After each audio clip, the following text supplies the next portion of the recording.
Israel Iran మధ్య దాడులు తీవ్రమవుతుండటంతో capital city Tel Aviv లో నగర ప్రజలను సురక్షిత ప్రాంతాలకు తరలిస్తున్నారు. ఇరాన్ దాడుల నుంచి రక్షణ కోసం టెల్ అవీవ్ బంకర్లలో తలదాచుకుంటున్నారు.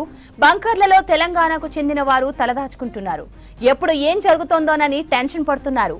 వార్ పరిస్థితులతో దినదిన గండంగా గడుపుతున్నట్లు స్పష్టం చేశారు. తెలంగాణ వాసుల భద్రతపై ఇజ్రాయెల్ చర్యలు చేపట్టేలా విదేశాంగ శాఖ ఒత్తిడి తేవాలని కోరుతున్నారు.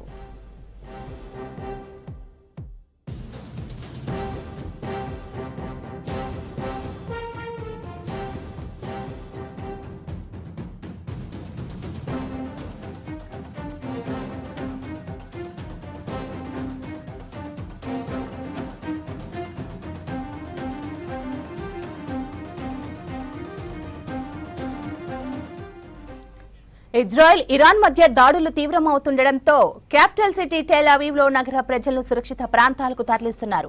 ఇరాన్ దాడుల నుంచి రక్షణ కోసం టెల్ అవీవ్ బంకర్లలో తలదాచుకుంటున్నారు. బంకర్లలో తెలంగాణకు చెందిన వారు తలదాచుకుంటున్నారు. ఎప్పుడు ఏం జరుగుతోందోనని టెన్షన్ పడుతున్నారు. వార్ పరిస్థితులతో దినదిన గండంగా గడుపుతున్నట్లు స్పష్టం చేశారు. తెలంగాణ వాసుల భద్రతపై ఇజ్రాయెల్ చర్యలు చేపట్టేలా విదేశాంగ శాఖ ఒత్తిడి తేవాలని కోరుతున్నారు.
ఇజ్రాయెల్ ఇరాన్ పరస్పర దాడులతో పశ్చిమాసియా అట్టుడుకుతోంది. సై అంటే సై అంటూ ఇరాన్ ఇజ్రాయెల్ పరస్పరం మిసైళ్లతో దాడులు చేస్తున్నాయి. 8వ రోజు ఉద్రిక్తతలు కంటిన్యూ అవుతున్నాయి. టెల్ అవీవ్ తో పాటు జెరూసలేం, హైఫా, అజోర్ నగరాలపై క్లస్టర్ దాడులు జరిగినట్లు ఐడిఎఫ్ ధృవీకరించింది. మిసైల్స్ వార్ హెడ్ 7 కిలోమీటర్ల ఎత్తులో పేలి పలు ప్రాంతాల్లో పడ్డాయని ఇజ్రాయెల్ తెలిపింది.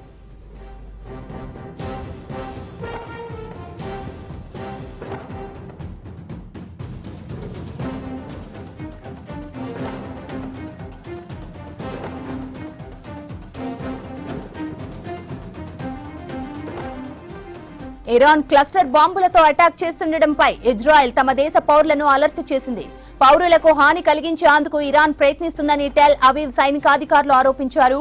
యుద్ధ తీవ్రతను మరింత పెంచేందుకు ఇరాన్ యత్నిస్తుందని మండిపడ్డారు.